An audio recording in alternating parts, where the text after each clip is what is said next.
Dennis Nielsen was a serial killer who was born in Fraserburgh, Scotland. At 16 he enlisted in the army. He became a cook, serving as a butcher in the army catering corps, learning the skills that served him so well during his 5-year killing spree. Upon leaving the army in 1972, he took up police training, where he discovered a fascination with morgue visits and autopsied bodies. Despite the obvious advantages that police work gave to develop his morbid tastes, he resigned and went on to become a recruitment interviewer. Nielsen's first official brush with the police came in 1973. David Painter, a young man whom Nielsen had met through his work, claimed that Nielsen had taken pictures of him while he was asleep.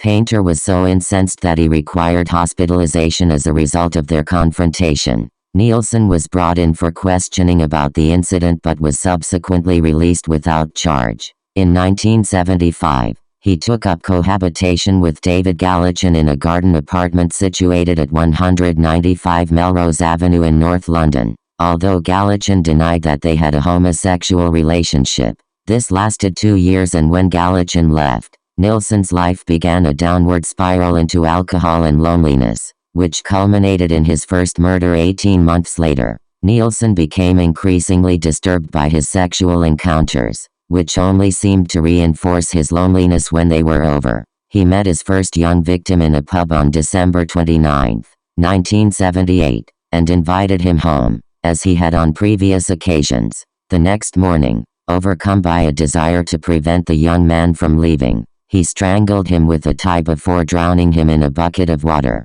Taking the corpse to his bathroom to wash it, he then placed it back in his bed, later remarking that he found the corpse beautiful.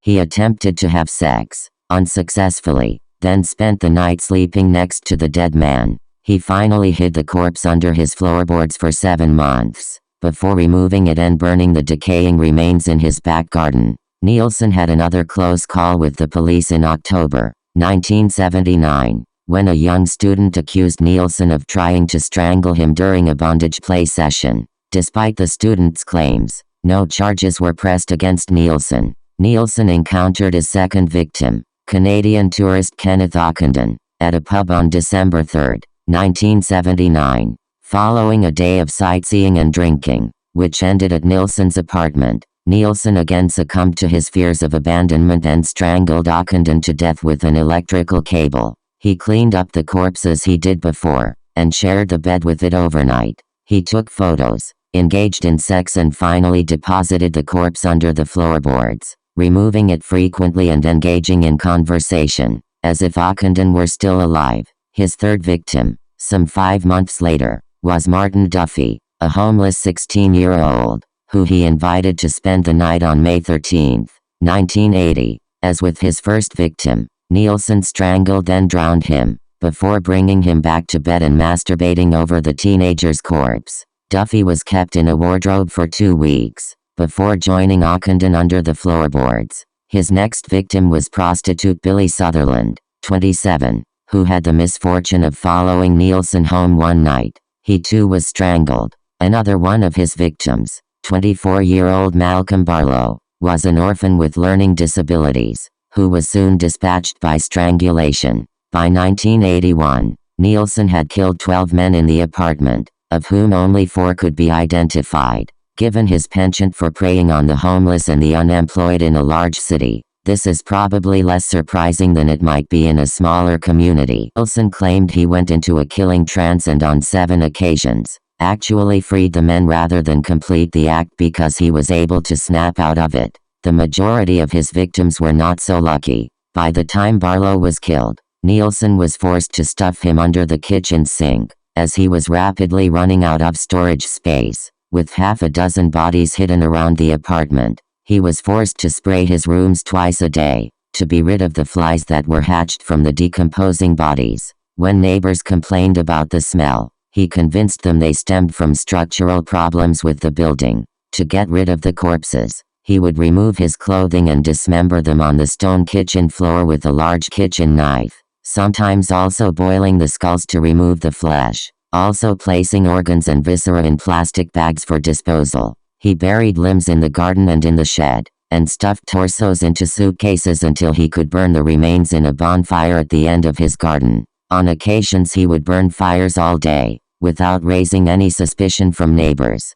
He generally crushed the bones once the fire had consumed the flesh, and police found thousands of bone fragments in the garden during later forensic examinations. In 1982, in a desperate attempt to stifle his homicidal behavior, Nielsen moved into a top-floor apartment at 23 Cranley Gardens, Muswell Hill, also in North London, which had no garden and no convenient floorboards. Still unable to quell his impulses, a further 3 victims were killed in this apartment between his arrival and February 1983. These victims were identified as John Howlett, Archibald Graham Allen and Stephen Sinclair, and presented Nielsen with much greater disposal challenges. Given the apartment's lack of direct access to outdoor space, he overcame these obstacles by boiling the heads, feet and hands, and dissecting the bodies into small pieces that could be flushed down the toilet, and disposed of in plastic bags. There were 5 other tenants at Cranley Gardens,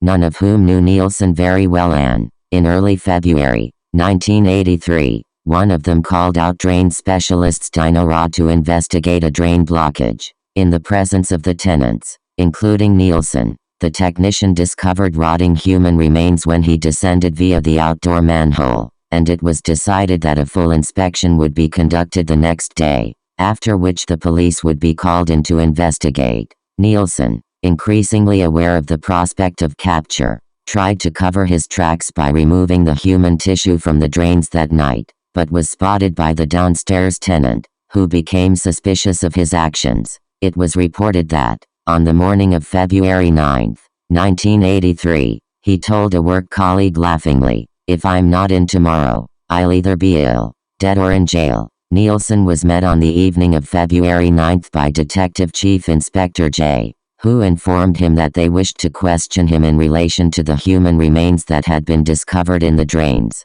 Upon entering the apartment, J noticed the pervasive foul odor, and asked Nielsen what it was. At which point he calmly confessed that what they were looking for was stored in bags around the apartment, which included 2 dismembered heads and other larger body parts. Upon his arrest, he immediately provided exhaustive details about his killing spree, admitting to killing 15 young men, despite receiving a legal caution. He also admitted to the attempted murder of 7 others, although he could name only 4 of them. At no point did he show any remorse, and appeared eager to assist the police with amassing evidence against him, even taking them to his old address to point out specific disposal details.